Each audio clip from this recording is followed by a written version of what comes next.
బిల్లులో కొన్ని ఈవెన్ రాజ్యాంగ సవరణలకు కూడా అన్నిటికీ ఒకే రకంగా ఉండదు. కొన్ని రాజ్యాంగ సవరణలకు రాష్ట్రాల అసెంబ్లీల మద్దతు కూడా కావాలి. కొన్ని బిల్లులకు 50 మెజారిటీ మంది ఉంటే చాలు.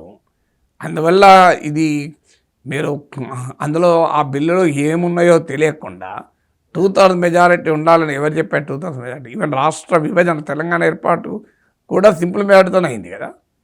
2/3 మెజారిటీ లెక్కతో సంబంధమే లేదు. తెలంగాణ ఏర్పాటే అంటే ఒక రాష్ట్ర విభజనే సింపుల్ మెజారిటీతో అయింది. అందువల్ల వాళ్ళు ఏది పెడతారు అందులో నిబంధనలు అన్న దానిపై ఆధారపడి ఉంటుంది. అయినా 2/3 మెజారిటీ రాదని కూడా ఎలా చెప్పగలం? ఇప్పుడు జమిలీ ఎన్నికలకు 32 పార్టీలు అనుకూలము, 15 పార్టీలు వ్యతిరేకము. సో అందువల్ల ఇప్పుడు ఈ లోపల ఎన్ని పార్టీలు మార్చుకుంటాయో తెలియదు వైఖరి.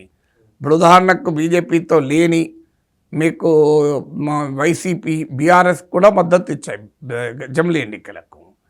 సో అందువల్ల జమిలీ ఎన్నికలకు ఇండియా కూటమిలో ఉన్న పక్షాలకు కూడా ఎవరైనా మద్దతు ఇవ్వచ్చు కదా. అందువల్ల అందులో బీజేపీకి చాలా చరిత్ర కూడా ఉంది. చాణక్య నీతి, తమ బిల్లులు ఆమోదింపజేసుకోవడానికి వాళ్ళకు చాలా రకరకాల మెథడ్స్ ఉన్నాయి కదా.